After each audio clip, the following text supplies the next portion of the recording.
नमस्कार दोस्तों, स्वागत है आपका अपने YouTube channel GK and update bye खुशी में। और आज की वीडियो में हम बात करने वाले हैं आरआरबी एनटीपीसी 19 अगस्त के पेपर में पूछे गए जीके के महत्वपूर्ण प्रश्न जो कि आपके एग्जाम्स के लिए बहुत ही इंपॉर्टेंट हैं। यदि आप चैनल पर नए हैं तो प्लीज़ वीडियो को लाइक एंड चैनल को सब्सक्राइब जरूर करें। अपना पहला प्रश्न है, 180 डिग्री देशांतर को किस रूप में जाना जाता है? तो अपना उत्तर होगा 180 डिग्री देशांतर को अंतरराष्ट्रीय तिथि रेखा के रूप में जाना जाता है। यह रेखा पृथ्वी को पूर्व और पश्चिमी गोलार्ध में विभाजित करती है और इसका उपयोग तिथियों को अलग अलग करने के लिए किया जाता है। जब कोई इस रेखा को पूर्व से पश्चिम की ओर पार करता है तो उसे एक दिन जोड़ना होता है, और जब पश्चिम से पूर्व की ओर पार करता है तो उसे एक दिन घटाना होता है। 0 डिग्री देशांतर रेखा को प्रधान मध्य रेखा या ग्रीनविच रेखा कहा जाता है। यह रेखा इंग्लैंड के ग्रीनविच शहर से होकर गुजरती है और पृथ्वी को पूर्वी और पश्चिमी गोलार्ध में विभाजित करती है। ठीक है, नेक्स्ट है अपना, भारत के दक्षिणी पूर्व में कौन सा देश है? तो अपना उत्तर होगा भारत के दक्षिण पूर्व में श्रीलंका और इंडोनेशिया स्थित है। श्रीलंका एक द्वीप देश है जो भारत के दक्षिण पूर्व में हिंद महासागर में स्थित है। इंडोनेशिया जो कि एक विशाल द्वीप समूह है, भारत के दक्षिण पूर्व में स्थित है और बंगाल की खाड़ी से सटा हुआ देश है। अब हम बात करने वाले हैं भारत के 7 पड़ोसी देश और सीमाओं की लंबाई, और वो किस किस राज्य से लगे हुए हैं। तो अपना पहला है बांग्लादेश। इसकी सीमाओं की लंबाई क्या है? 4096.7 किलोमीटर। और ये किन किन राज्य से लगा हुआ है? असम, मेघालय, मिजोरम, त्रिपुरा और पश्चिम बंगाल। दूसरा है चीन। इसकी सीमाओं की लंबाई क्या है? 3488 किलोमीटर। तो जम्मू कश्मीर, हिमाचल प्रदेश, उत्तराखंड, सिक्किम और अरुणाचल प्रदेश से लगे हुए हैं। थर्ड है पाकिस्तान। सीमाओं की लंबाई है 3323 किलोमीटर। गुजरात, राजस्थान, पंजाब, जम्मू और कश्मीर से लगा है। चौथा है नेपाल, 1751 किलोमीटर इनकी सीमाओं की लंबाई है। और यह उत्तर प्रदेश, बिहार, पश्चिम बंगाल, सिक्किम और उत्तराखंड से लगा हुआ है। म्यांमार, 1643 किलोमीटर सीमाओं की लंबाई। अरुणाचल प्रदेश, नागालैंड, मिजोरम और मणिपुर। भूटान 699 किलोमीटर। सिक्किम, असम व पश्चिम बंगाल और अरुणाचल प्रदेश। ये रहे हमारे कुछ 7 पड़ोसी देश और उनसे सीमाओं की लंबाई और लगे हुए राज्य, जो कि आपके एग्जाम्स के लिए बहुत ही इंपॉर्टेंट है। नेक्स्ट है 2025 एथलीट चैंपियंस पुरस्कार किससे प्राप्त हुआ? तो अपना उत्तर है 2025 एथलीट चैंपियंस पुरस्कार सिमोन बाइल्स और शाई गिलियस अलेक्जेंडर को मिला है। सिमोन बाइल्स को सर्वश्रेष्ठ महिला एथलीट पुरस्कार मिला है। साइल गिलियस अलेक्जेंडर को सर्वश्रेष्ठ पुरुष एथलीट का पुरस्कार मिला है। नेक्स्ट है अपना 1919 जलियांवाला बाग हत्याकांड के बाद किस समिति का गठन किया गया? यदि आप चैनल पर नए हैं तो प्लीज वीडियो को लाइक एंड चैनल को सब्सक्राइब जरूर करें। तो अपना उत्तर होगा जलियांवाला बाग हत्याकांड के बाद ब्रिटिश सरकार ने 1919 में हंटर आयोग का गठन किया। इसका उद्देश्य हत्याकांड की जांच करना, हत्याकांड की जांच करना, और इस आयोग में ब्रिटिश और भारतीय सदस्य शामिल थे। 1919 में हंटर आयोग का गठन किया गया और 1920 में अपनी रिपोर्ट उसने सौंपी। आयोग ने जनरल डायर के कार्यों की निंदा की लेकिन कोई कठोर दंडात्मक कार्रवाई नहीं की, जिससे भारत में आक्रोश फैल गया। ठीक है, यदि आप चैनल पर नए हैं तो प्लीज वीडियो को लाइक एंड चैनल को सब्सक्राइब जरूर करें। अगला है ऋषिकोंडा बीच को अपना ब्लू फ्लैग प्रमाणन प्राप्त हुआ, यह कहाँ स्थित है? अपन को बताना है। तो यह विशाखापट्टनम आंध्र प्रदेश में स्थित है जो ब्लू फ्लैग प्रमाणन प्राप्त हुआ। यह प्रमाणन समुद्र तट की पर्यावरणीय गुणवत्ता और सुविधाओं को दर्शाता है। भारत में 12 ब्लू फ्लैग प्रमाणित समुद्र तट हैं।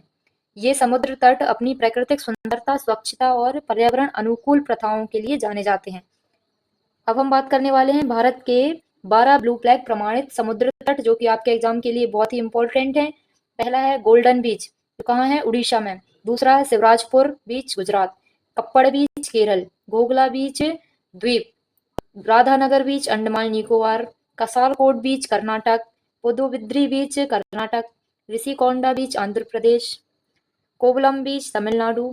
ईडन बीच, पुदुचेरी। थ्रुंडी बीच, लक्षद्वीप मिनिकॉय। कदमद्वीप बीच, लक्षद्वीप। ये रहे हमारे कुछ महत्वपूर्ण बीच जो कि आपके एग्जाम के लिए बहुत ही इंपॉर्टेंट हैं। और आप हमें कमेंट करके जरूर बताएं कि आपका एग्जाम किस डेट में और किस शिफ्ट में है। यदि आप चैनल पर नए हैं तो प्लीज वीडियो को लाइक एंड चैनल को सब्सक्राइब जरूर करें। नेक्स्ट है poverty and un-British rule of India book किसने लिखी? तो poverty and un-British rule in India book पुस्तक दादा भाई नौरोजी ने लिखी है। दादा भाई नौरोजी को भारत के ग्रैंड ओल्ड मैन के रूप में जाना जाता है। यह पुस्तक 1901 में प्रकाशित हुई। इसमें ब्रिटिश शासन के दौरान भारत की गरीबी और आर्थिक शोषण को विस्तृत विवरण दिया गया है। अब हम बात करने वाले हैं कुछ महत्वपूर्ण बुक और उनके लेखक। पहला है रविंद्रनाथ टैगोर, इनकी बुक का नाम है Gitanjali. Salman Rushdie, midnight children. R K Narayan, Malgudi days. Arundhati Roy, the god of small things. Ruskin Bond, the room of the roof. Jhumpa Lahiri, interpreter of Maldives. Mulk Raj Anand, untouchable. Vikram Seth, a suitable boy. Chetan Bhagat, 5.1। Next है अनीता देसाई, इनकी बुक का नाम है क्लियर लाइट ऑफ डे। ये रही हमारी कुछ महत्वपूर्ण पुस्तकें और उनसे रिलेटेड लेखक जो कि आपके एग्जाम के लिए बहुत ही इंपॉर्टेंट हैं। यदि आप चैनल पर नए हैं तो प्लीज वीडियो को लाइक एंड चैनल को सब्सक्राइब जरूर करें। किस आंदोलन ने महात्मा गांधी को दहला दिया था? तो अपना उत्तर है चोरी चोरा कांड ने महात्मा गांधी को बहुत आहत किया। 1922 में असहयोग आंदोलन के दौरान गोरखपुर जिले के चोरी चोरा में एक हिंसक घटना हुई जिसमें एक भीड़ ने पुलिस थाने में आग लगा दी, जिससे 22 पुलिसकर्मी मारे गए। इस घटना से गांधी जी इतने व्यथित हुए कि उन्होंने असहयोग आंदोलन वापस ले लिया क्योंकि वे अहिंसा के सिद्धांतों के प्रति समर्पित थे। अब हम बात करने वाले हैं महात्मा गांधी जी के प्रमुख आंदोलन जो कि आपके एग्जाम के लिए बहुत इंपॉर्टेंट है।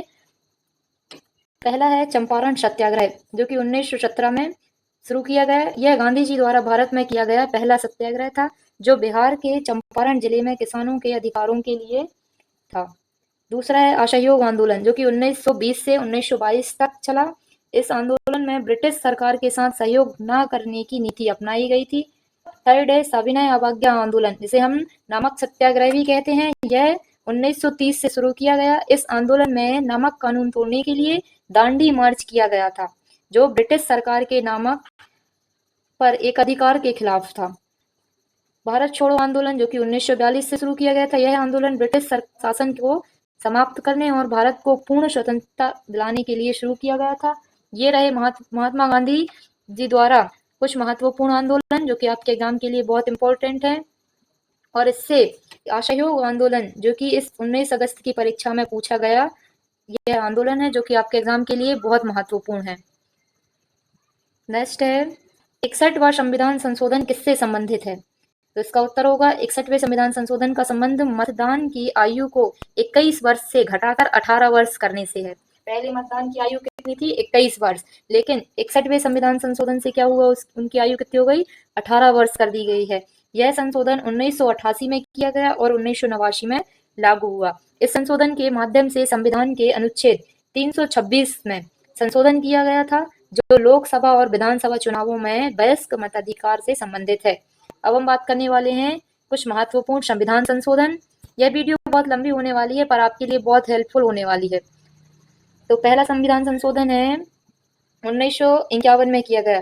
पूर्व अनुसूची को जोड़ा गया और इसमें भूमि सुधार कानूनों को 9वें अनुच्छेद के अधिकार क्षेत्र से बाहर कर दिया गया। सर्वोच्च न्यायालय से संबंधित 284 विषय जोड़े गए इसमें पहला संविधान संशोधन में। 10वां संविधान संशोधन कब किया गया? 1961 में जो कि दादर नगर हवेली को भारत में शामिल किया गया है। 12वां संविधान संशोधन 1962 इसमें गोवा, दमन द्वीप भारत और संघ केंद्र शासित प्रदेश बनाया गया है। भारत का संघ शासित प्रदेश बनाया गया है कब? 12वां संविधान संशोधन जो कि 1962 में हुआ है। 14वां संविधान संशोधन 1962 पुदुचेरी को भारत का एक भाग बनाया गया। 24वां संविधान संशोधन 1971 में हुआ। संसद को संविधान के किसी भी भाग में संशोधन करने का अधिकार दिया गया। ये किसमें है? 24वें संविधान संशोधन में जो कि 1971 में किया गया। 31वां संविधान संशोधन 1973 लोकसभा की 525 सदस्य संख्या को बढ़ाकर 545 कर दिया गया है। किसमें? 31वें संविधान संशोधन में। 42वां संविधान संशोधन जो कि 1976 में किया गया। तो संविधान की प्रस्तावना में समाजवादी, पंथनिरपेक्ष और अखंडता शब्द जोड़े गए। मौलिक अधिकारों को जोड़ा गया। न्यायपालिका की समीक्षा शक्तियों को सीमित किया गया। व्यक्तिगत स्वतंत्रता के अधिकारों को सीमित किया गया और प्रधानमंत्री एवं मंत्री परिषद को सर्वोच्च बनाया गया। इसमें संविधान संशोधन 42 में। जो कि कब हुआ था? 1976 में हुआ था। यदि आप चैनल पर नए हैं तो प्लीज वीडियो को लाइक एंड चैनल को सब्सक्राइब जरूर करें। 44वां संविधान संशोधन जो कि 1978 में हुआ है, इसमें क्या है? संपत्ति का अधिकार मौलिक अधिकारों से हटाकर कानूनी अधिकार बनाया गया। 52वां संविधान संशोधन जो कि 1985 में शुरू किया गया और जिसमें क्या किया गया है? दल बदल कानून बनाए गए हैं। 61वां संविधान संशोधन जो कि 1979, मतदान की आयु 21 वर्ष से हटाकर कितनी कर दी गई है? 18 वर्ष कर दी गई है। 65वां संविधान संशोधन जो कि 1990 में बनाया गया है और इसमें क्या किया गया है? संशोधन अनुसूचित जाति आयोगों को जोड़ा गया है।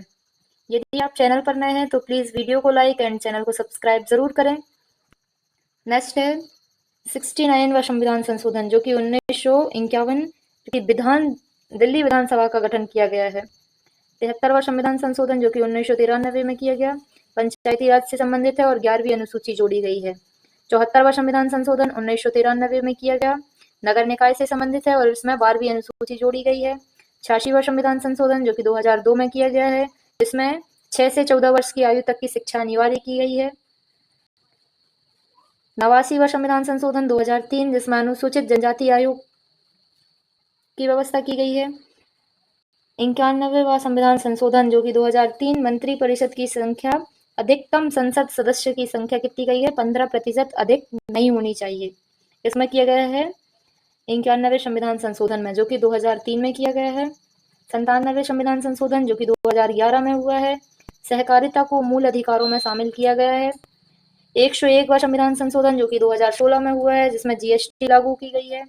102वां संविधान संशोधन जो कि 2018 में किया गया है जिसमें राष्ट्रीय पिछड़ा वर्ग आयोग को संवैधानिक दर्जा दिया गया है। 103वां संविधान संशोधन जो कि 2019 में किया गया है जिसमें सामान्य वर्ग के आर्थिक रूप से कमजोर वर्गों को 10% आरक्षण दिया गया है। 104वां संविधान संशोधन जो कि 2020 में किया गया है जिसमें एससी और एसटी को लोकसभा और विधानसभाओं में आरक्षण 2030 तक बढ़ाया गया है। 105वां संविधान संशोधन जो कि 2021 में किया गया है जिसमें राज्यों को अपनी ओबीसी सूची बनाने का अधिकार मिला है। ये रहे हमारे कुछ महत्वपूर्ण संविधान संशोधन जो कि आपके एग्जाम के लिए बहुत इंपॉर्टेंट है। यदि आप चैनल पर नए हैं तो प्लीज वीडियो को लाइक एंड चैनल को सब्सक्राइब जरूर करें और आप हमें कमेंट करके बताएं कि आपका एग्जाम किस डेट में और किस शिफ्ट में है। अगला है आर्टिकल 25 किससे संबंधित है? तो अपना उत्तर होगा भारतीय संविधान का अनुच्छेद 25 धार्मिक स्वतंत्रता से संबंधित है। यह अनुच्छेद सभी नागरिकों को अपने धर्म में फ्रीली मानने, आचरण करने और प्रचार करने की स्वतंत्रता देता है। हालांकि यह स्वतंत्रता सार्वजनिक व्यवस्था, नैतिकता और स्वास्थ्य से जैसे कारणों से सीमित हो सकती है। अगला है दीपिका कुमारी किस खेल से संबंधित है? तो अपना आंसर होगा दीपिका कुमारी तीरंदाजी खेल से संबंधित है। प्लासी का युद्ध किसके बीच लड़ा गया? तो अपना उत्तर है प्लासी का युद्ध 23 जून 1757 को बंगाल के नवाब शुजाउद्दौला और ब्रिटिश ईस्ट इंडिया कंपनी के बीच लड़ा गया। इस युद्ध में रॉबर्ट क्लाइव के नेतृत्व में ब्रिटिश सेना की जीत हासिल हुई। किसकी जीत हासिल हुई थी इसमें? ब्रिटिश सेना की। ये रहे हमारे कुछ महत्वपूर्ण क्वेश्चंस जो कि आपके एग्जाम के लिए बहुत इंपॉर्टेंट हैं। यदि आप चैनल पर नए हैं तो प्लीज वीडियो को लाइक एंड चैनल को सब्सक्राइब जरूर करें। तो दोस्तों आज के लिए इतना ही। आशा करती हूँ कि आपको यह वीडियो पसंद आया होगा। जुड़े रहिए ऐसे ही और यूजफुल कंटेंट्स के लिए जीके एंड अपडेट बाय खुशी के साथ। धन्यवाद।